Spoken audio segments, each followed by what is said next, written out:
Hoy es el último tema de esta serie de estudios que estuve compartiendo sobre la comunicación.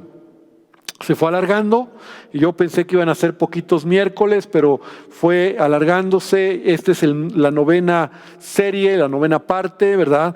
Donde la semana pasada estuvimos hablando acerca de cómo resolver los desacuerdos. Y veíamos que los desacuerdos son diferentes a los conflictos. Entonces, desacuerdos no resueltos se convierten en conflictos. ¿Qué es lo mejor? Resolver los desacuerdos.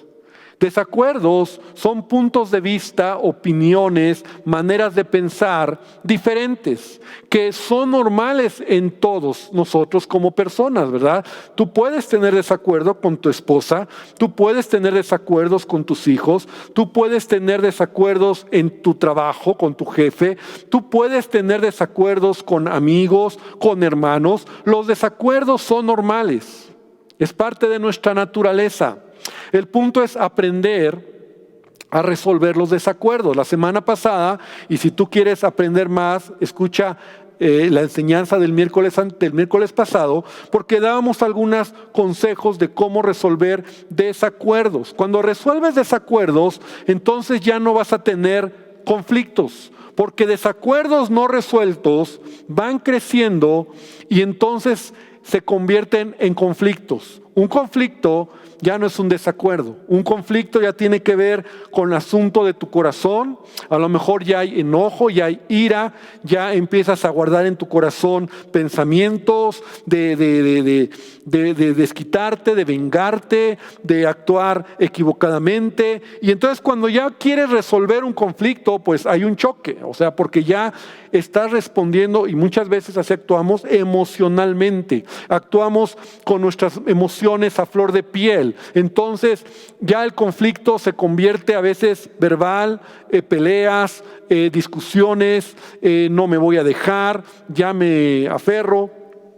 Entonces hablamos la semana pasada de que es bueno aprender esto, y una buena comunicación en la familia es aprender a resolver desacuerdos. De hecho, un matrimonio exitoso será aquel que aprende a resolver sus desacuerdos pronto, ¿verdad? Mi esposa y yo hemos aprendido esto a lo largo de los años, porque a la fecha seguimos teniendo desacuerdos, ¿verdad? Hay desacuerdos, y aunque yo la conozco muy bien y ella me conoce muy bien, casi a veces ella no me tiene que decir lo que piensa en ciertos puntos porque la conozco, pero hay desacuerdos. Entonces lo que hemos aprendido es platicar y resolver los desacuerdos. Pastor, pero si ese desacuerdo no se resuelve, y entonces ¿qué tenemos que hacer? Bueno, los principios de la semana pasada: orar, buscar a Dios, tener una buena actitud, y finalmente evitamos que los desacuerdos lleguen a ser conflictos. Y entonces de esa manera caminamos. Pero los conflictos suceden. Y suceden aún en las mejores familias, como dice el dicho, ¿verdad? Es una línea muy delgada que se va a cruzar si no aprendemos a resolver las diferencias o los desacuerdos apropiadamente. Entonces, un hogar armonioso, un hogar en paz, y de un momento a otro se puede convertir en una zona de guerra. Hoy quiero hablarte y quiero concluir este tema o este tiempo.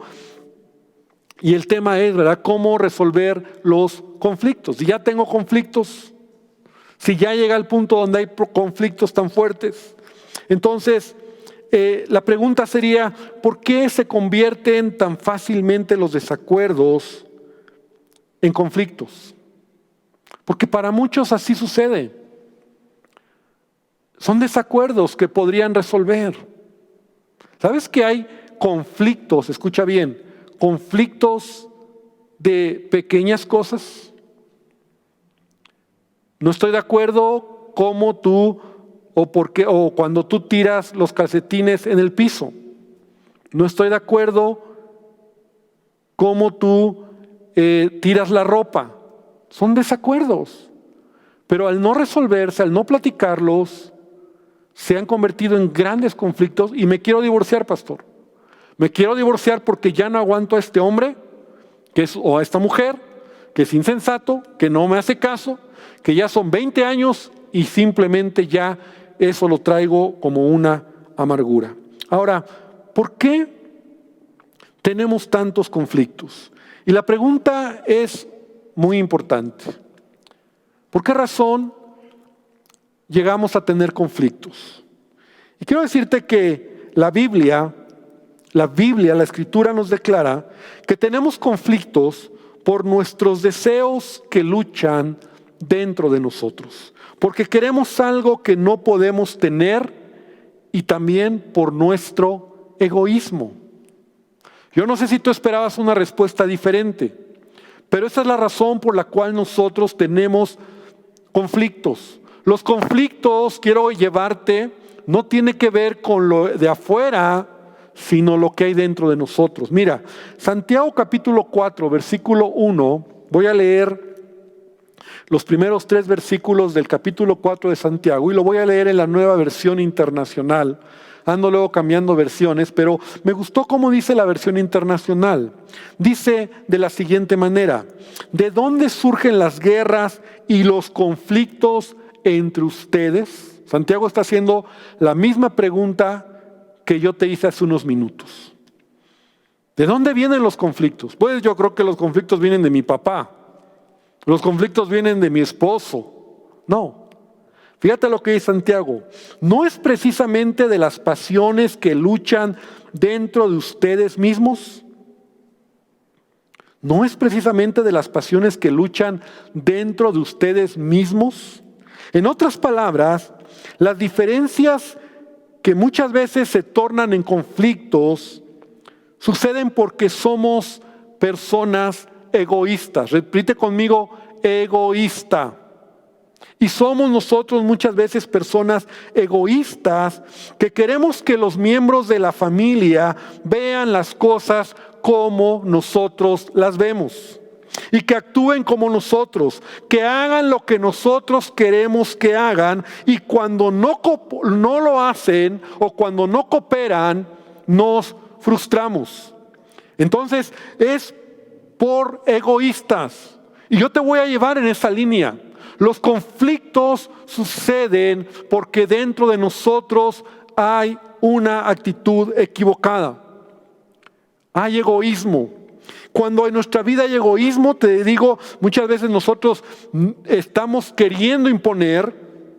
Y cuando a veces nosotros vemos que ya ahí está ese problema, ese conflicto, respondemos con ofensas, respondemos con agresiones, enojados queremos forzar a los miembros de nuestra familia, les gritamos, los sermoneamos, ya se sube de tono, los herimos con nuestras palabras, o puede haber hasta golpes, ¿verdad? En los conflictos.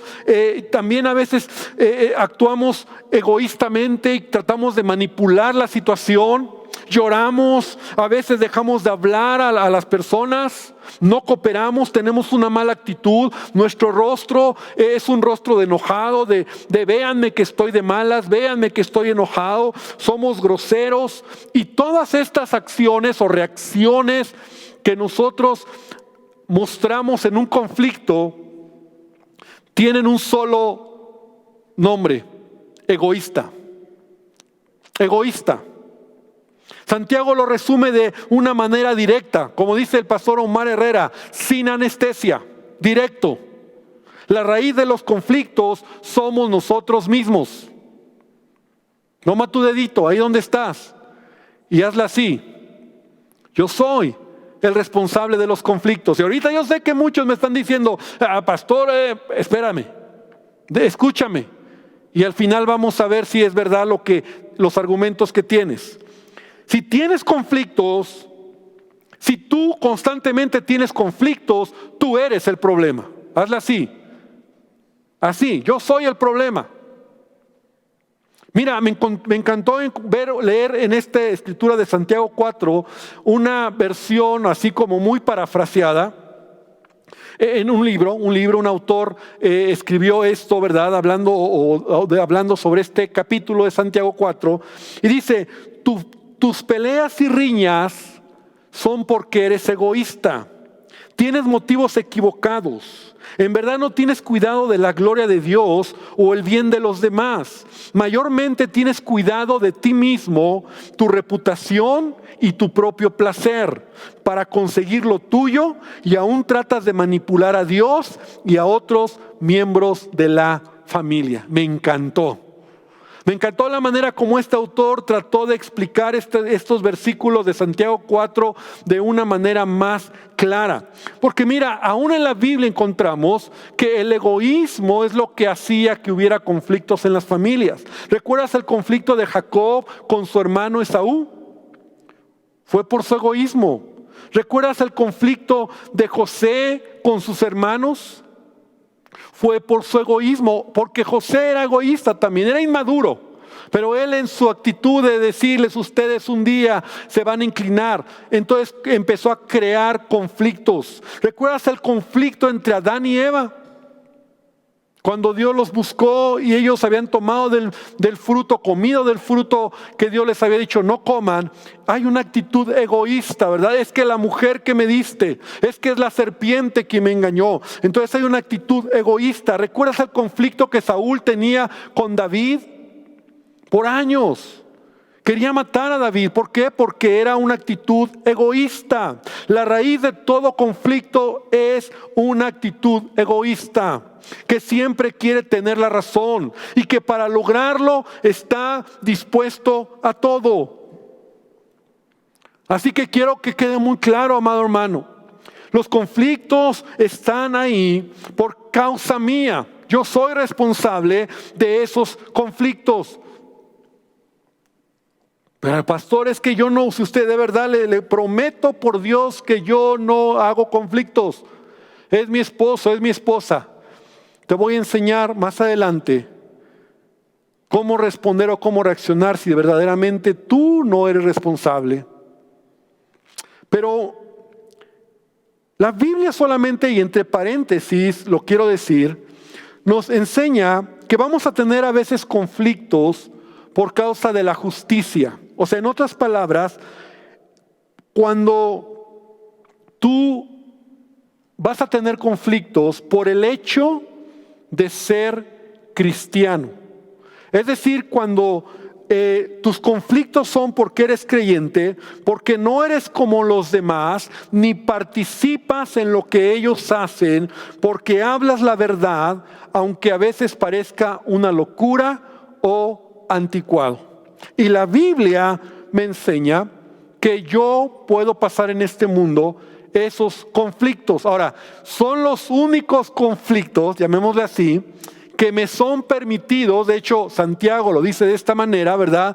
Que cuando nosotros seamos vituperados por causa de Cristo, nos sintamos bendecidos. Mira, Jesús lo dijo de esta manera en Mateo capítulo 5, versículo 10. Bienaventurados los que padecen persecución por causa de la justicia, porque de ellos es el reino de los cielos. Bienaventurados sois cuando por mi causa, por la causa de Cristo, os vituperen y os persigan y digan toda clase de mal contra vosotros mintiendo. Sí hay un camino que tú y yo vamos a pasar en la vida donde vamos a enfrentarnos en conflictos por causa del evangelio. ¿Recuerdas a Juan el Bautista? Juan el Bautista, que fue encarcelado y finalmente le cortaron la cabeza por decirle a Herodes que estaba mal tener como mujer a la esposa de su hermano. Ahora, Juan el Bautista era un profeta, era de un temperamento y de un carácter, y como profeta era muy directo, pero no todos somos Juan el Bautista, ¿verdad? Entonces, pero Juan el Bautista, por causa de la justicia, por causa de hablar la verdad, lo mataron. Muchos creyentes, por causa de ser cristianos, por causa de decir yo conozco a Jesús, yo no voy a pecar, entonces hay injusticia. Yo conozco muchos casos. Creyentes que a lo mejor hasta los han corrido de su trabajo. Yo recuerdo, tengo en mente a un amigo que cuando aceptó a Cristo yo tendría unos 20 años, y recuerdo que este amigo, que era igual como de mi edad, acepta a Cristo y por aceptar a Cristo sus papás lo corrieron de la casa. Y eran la clase de padres que le dijeron, si tú vas a ser cristiano, para mí estás muerto, vete de la casa, no te queremos aquí. Y él padeció por causa de la justicia. Y me acuerdo que él se fue a vivir con su hermano, que era cristiano, su hermano mayor, que era casado y era cristiano, le dio posada. Y al paso de los años, yo te estoy hablando hace 30 años, al paso de los años, su familia conoció al Señor. Sus padres conocieron al Señor. Pero él estuvo dispuesto a padecer de manera injusta, porque él lo único que tenía era, acabo de conocer a Jesús. Entonces nosotros a veces vamos a padecer conflictos por causa del Evangelio. De hecho, a veces en los lugares donde va a haber más conflicto es en la casa, ¿no? Mira, Jesús lo dijo así en Mateo 10, 35 y 36. Porque he venido para poner en disensión al hombre contra su padre, a la hija contra su madre, a la nuera contra su suegra, y los enemigos del hombre serán los de su casa. Pero por favor, escúchame. Es por causa del Evangelio. Y a veces caminar con Cristo puede molestar a otros. Y ahí es ahí donde debemos recordar las palabras de Pablo cuando él dice, en lo que dependa de vosotros, estén en paz con los hombres. Porque a veces la gente de manera injusta, ¿verdad? O por causa del Evangelio, de manera injusta, va a crear conflictos. Conozco gente que por ser cristianos los han corrido de un trabajo. Ahora, dice la palabra que no sea que tú sufras injusticia por haber sido responsable de haber hecho cosas equivocadas. Claro, porque es el otro lado de la moneda. Creyentes que siendo creyentes, ¿verdad? Hacen cosas que los llevan a tener conflictos. Y entonces van a Dios y le dicen, Señor, no me quieren, no me aman. Y como que Dios les dice, pero si tú eres el primero que has abierto la boca, has actuado mal, eres un flojo, no eres un buen cristiano. No, te estoy hablando de aquellos que realmente por ser cristiano vas a tener conflictos. Ahora, aquí no estoy hablando de esos creyentes que se la pasan condenando a otros, ¿verdad? Que están juzgando a otros, que son tan religiosos que caen gordos, ¿no? Que caen mal. Y a veces yo digo, hermano, mejor cállate, mejor ya no prediques, mejor predica con tu testimonio, con tu vida. Ya no hagas, porque a veces es que tengo conflictos en mi casa, pero los conflictos ya ni es por el Evangelio, es porque te la pasas condenando, juzgando, o sea, haciendo a la gente diciéndole, te vas a ir al infierno, te va a ir mal, Dios te va a castigar. No, hermano.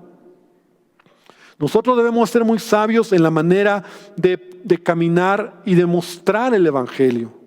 Yo recuerdo que cuando yo trabajaba en la empresa donde estuve 15 años, yo siempre di testimonio como cristiano, pero pocas veces prediqué con la boca.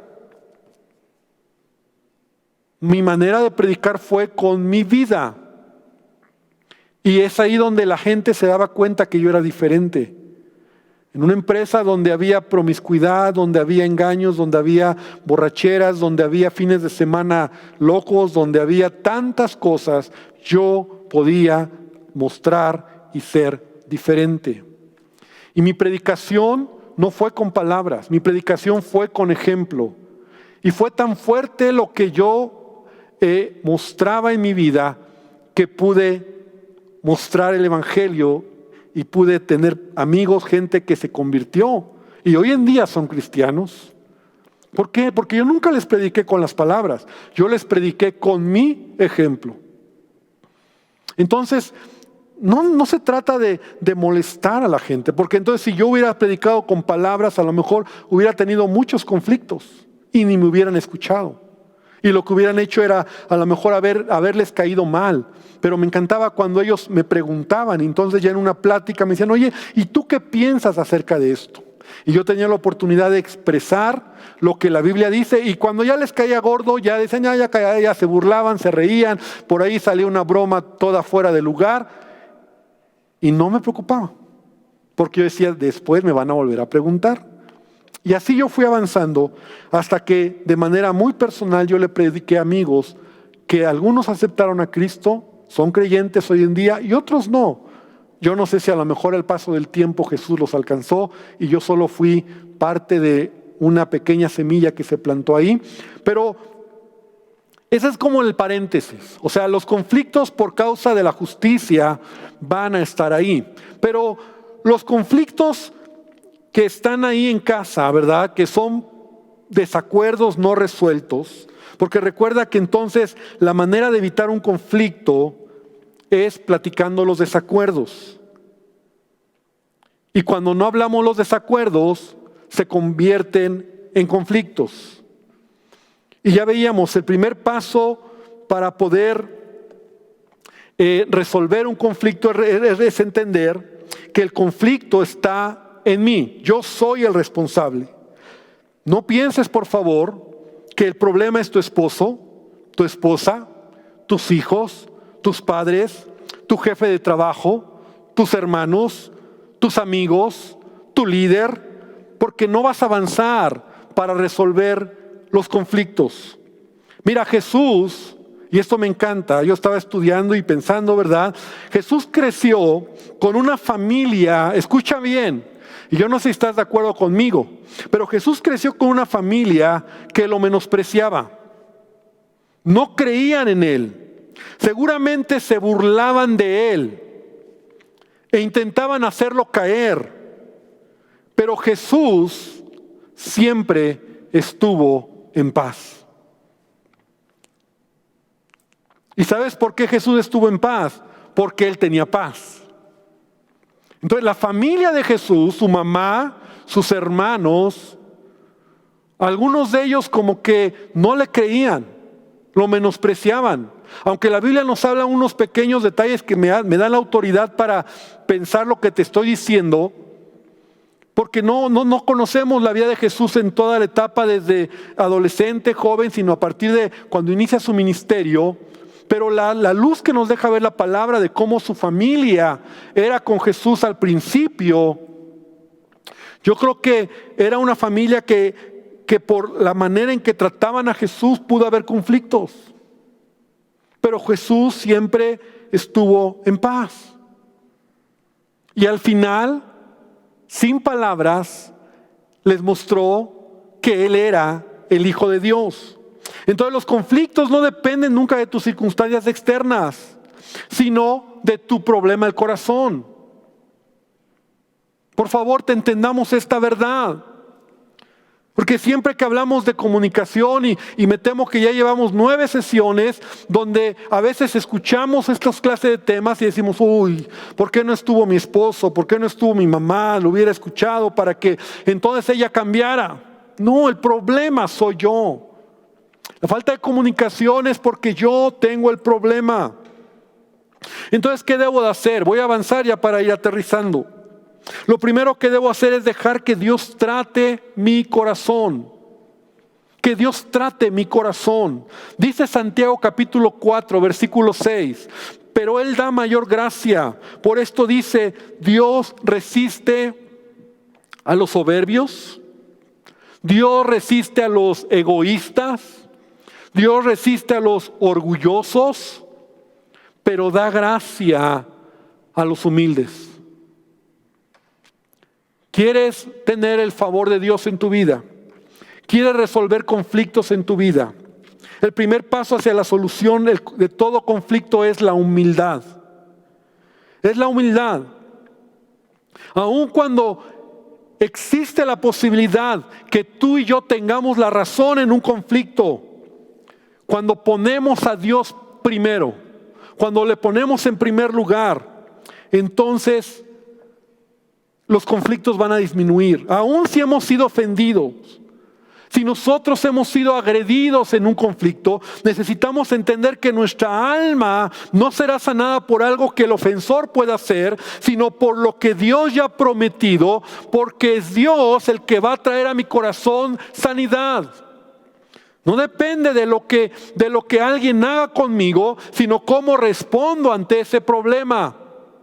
Yo debo de poner a Dios en todo lo que hago. Yo recuerdo, y esto te lo he platicado en alguna ocasión, en una ocasión yo estaba como referee, porque ese es un trabajo que hacemos los pastores y que muchas veces no se nos enseña en los seminarios, ¿verdad?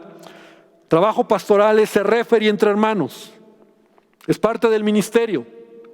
Te la pasas de referee, porque un hermano con otro hermano tienen problemas, porque entre ellos se pusieron de acuerdo en un negocio, hicieron algún trabajo y como no quedaron bien, tiene que llegar el pastor para ayudarles a resolver su problema. Aunque el pastor no tuvo nada que ver, el pastor tiene que llegar para tratar de armonizar, de que entonces, a ver hermano, cuánto debes, cuánto das, cuánto pagas, a ver, es el referee. Entonces, yo estaba en una ocasión en un conflicto que había entre dos hermanos. Un hermano era abogado y otro hermano tenía a su hijo en la cárcel y entonces le había pagado al abogado para que el abogado sacara a su hijo de la cárcel. Pero resulta que por razones legales, el abogado hizo todo lo que pudo, según él, ¿verdad? Yo no sé, pero él dijo que sí. Y finalmente no lo pudo sacar, pero el hermano le había pagado al abogado. Entonces ahora el hermano le está diciendo al abogado, como mi hijo no salió de la cárcel, ahora devuélveme el dinero. O sea, porque no me cumpliste lo que prometiste. Y el abogado decía, pero es que no fue mi culpa. O sea, tu hijo lo que hizo, no hay manera de sacarlo. Y ahí estaban trenzados en la bronca. Y entonces yo estoy ahí entre los dos, de referee, ¿no? Y llegó un momento donde la plática se convirtió en pleito. Ya era de ponerse al tiro. Y entonces el papá del chavo se le pone al tiro al abogado como para quererlo golpear. Entonces yo me asusté, ¿no? Yo me asusté. Y entonces yo grité y les dije, a ver hermanos, así les dije, a ver hermanos, este asunto lo debemos resolver como Dios manda. Eso dije. Y entonces el papá del joven me voltea y me grita y me dice, no meta a Dios en este lugar. Así me dijo, no meta a Dios en este lugar porque Dios no tiene que ver aquí. Él me va a resolver. Y otra vez se puso al tiro para quererlo golpear. Lo que me impactó fue esto. Cuando este señor, este hermano, primo, dijo, no meta a Dios. No meta a Dios. Todo conflicto debe de ser resuelto o va a ser resuelto cuando pongo a Dios en mi vida. Cuando me humillo delante de Dios.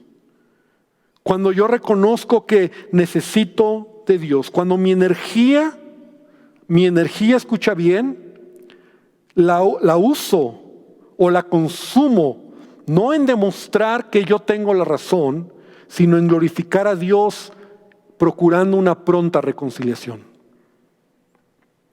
Es cuando yo tengo una humildad que me va a ayudar a someter y a rendir mi punto de vista y derivado de la voluntad de Dios, de buscar a Dios, yo puedo entonces dejar que Él transforme mi vida. Porque desde el momento en que yo decido poner mi confianza en Dios, humillarme bajo la poderosa mano de Dios. Cuando yo digo, sí tengo un conflicto, pero mi preocupación no es ganar. Mi preocupación es que esto que estoy pasando se convierta en una oportunidad para crecer, una oportunidad para humillarme delante de Dios y para que realmente Él tome el control en mi vida. La realidad es que a veces como cristianos, me duele decirlo, tenemos conflictos porque no hemos dejado que Él sea el Señor, el amo, el dueño, el jefe de nuestra vida. Porque Él, si pudiera decirlo audiblemente, Él diría, cállate, estate quieto, aprende de mí, acepta el agravio, perdona. Y no lo queremos hacer. Pero cuando estamos dejando que Él sea, si dejamos que Él sea el dueño de mi vida y me humillo bajo la poderosa mano de Dios, como dice aquí Santiago, Él da gracia a los humildes. Él da gracia a los humildes. Santiago 4:6. Por eso debemos de someternos al Señor. Y en segundo lugar, hermano, primero es someterme a Dios, humillarme delante de Él. En segundo lugar, debo de revisar mi corazón para identificar por qué soy así. ¿Por qué soy así? Repita conmigo, ¿por qué soy así? Y si tenemos conflictos o desacuerdos que escalan tan rápido para hacer conflictos, debo de preguntarme por qué soy así. ¿Será que soy egoísta? ¿Que quiero las cosas a mi manera? ¿Que cuando quiero algo, incluso mis motivaciones no pretenden glorificar a Dios, sino a mi persona? ¿Será que tengo envidia? ¿Será que no he aprendido a someter mis emociones a Dios? Porque no leo mi Biblia, porque tengo pensamientos carnales. Y si con honestidad identifico que yo soy el problema, si con honestidad reconozco que a lo mejor en mí hay egoísmo, en mí hay enojo, hay orgullo, si honestamente yo reconozco que el problema de la comunicación no está en mi cónyuge o en mis hijos, sino en mí. Si en verdad yo reconozco que Jesús tiene que hacer algo en mi vida y yo me humillo, me someto, le pido a Dios que me cambie, entonces voy a tener una gran oportunidad. Porque te quiero decir algo, hermano, esta serie de enseñanzas sobre la comunicación ha tenido el propósito de que tú y yo trabajemos. No es para el hermano que no está. Es para que tú y yo podamos identificar en dónde estamos fallando. Y como yo soy el responsable, entonces yo quiero trabajar. Y si a lo mejor mi comunicación ha sido cortada, a lo mejor en mi relación con mi esposa o mis hijos, o en el trabajo con los hermanos o amigos, la comunicación está cortada, entonces yo debo de pedirle a Dios que Él me ayude. Y te voy a decir algo, tenemos grandes oportunidades para poder cambiar. Tenemos grandes oportunidades para dejar que Jesús se desarrolle en nuestra vida. Entonces tienes una oportunidad para comunicarte correctamente. Tienes una oportunidad, hermano, para comunicarte correctamente. Dice la palabra de Dios, Santiago 1, 19 y 20, en la nueva versión internacional. Todos deben de estar listos para escuchar, ser lentos para hablar y para enojarse. Pues la ira humana no produce la vida justa que Dios quiere. Entonces Dios quiere darte una oportunidad para que tú puedas trabajar en la comunicación. Yo quiero invitarte esta tarde para que podamos hoy terminar. Para que hoy podamos reconocer que Él es la razón de todo y tú y yo tenemos que cambiar. Todo esto se resume, toda esta enseñanza, yo soy el que tengo que cambiar. Yo soy el que debo de cambiar mis actitudes. Yo no conozco la familia que Dios te ha dado. Yo no conozco la gente con la que tú te relacionas. Y yo no conozco qué tan quebrada puede estar la comunicación en tu hogar, en tu casa. Pero yo sí entiendo lo que la palabra de Dios me enseña. Y cuando yo cambio, todo cambia. Cuando yo cambio, las cosas las empiezo a ver de manera diferente. Y yo quiero invitarte esta tarde para que terminemos orando y pidiendo a Dios que Él bendiga esta palabra. Y que entonces podamos trabajar cada sesión, que te animo a que vuelvas a escucharlas, o si no has escuchado alguna, las escuches. Cada sesión siempre terminé dando consejos prácticos, cómo corregir nuestro lenguaje, nuestra manera de comunicarnos.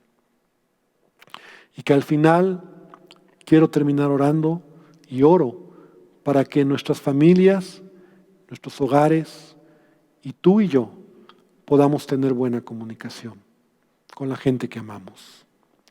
Señor, esta tarde te damos gracias por tu presencia. Te damos gracias, Señor, por la oportunidad de abrir tu palabra y de aprender de ella. Porque tú eres nuestro mayor ejemplo, Jesús. Porque tú te hiciste hombre en un mundo tan imperfecto, en un mundo tan con tantos conflictos. Y creciste en una familia imperfecta, donde tus padres, hablando humanamente, tus medios hermanos, hablando humanamente, Jesús, eran imperfectos. Y seguramente ellos provocaban o querían provocar conflictos, pero tu palabra nos enseña cómo tú siempre estuviste en paz, porque tenías una paz interna. Y Señor, no hemos elegido la familia donde estamos, no hemos elegido los padres que tenemos, los hermanos que tenemos, pero Dios, lo que sí podemos elegir es cómo respondemos ante los problemas. Lo que sí podemos elegir es tener una buena comunicación en familia. Lo que sí podemos elegir es tener un hogar sano, una familia sana. Evitar que la falta de comunicación quiebre esas líneas, esa comunicación o esa manera de hablar que se puede romper, y que en un momento dado podemos hablar de temas de separación, de divorcio, de irse de la casa por no haber comunicado correctamente. Te pido que bendigas a tu iglesia, que aún en este tiempo que hemos aprendido a estar en casa, podamos también haber aprendido a tener una mejor comunicación, con amor, con misericordia, con perdón, guardando nuestras palabras, nuestra manera de expresarnos sin palabras, con palabras, si hablamos mucho, si hablamos poco, que en todo te podamos honrar. Y gracias por este tiempo, te pido que tú nos sigas bendiciendo. Te pido también esta noche que bendigas nuestras ofrendas, nuestros diezmos, al dador alegre, Padre. Señor, que podamos dar con alegría y dar porque tú nos has dado. Y en la medida en que tú nos das, Señor, no más, no menos, sino en esa medida, con un corazón agradecido y generoso. Porque la manera de recibir siempre es dando. Por eso tu palabra dice, dad y se os dará. Bendice a tu iglesia. Y gracias te damos por todo. En el nombre de Jesús. Amén y amén.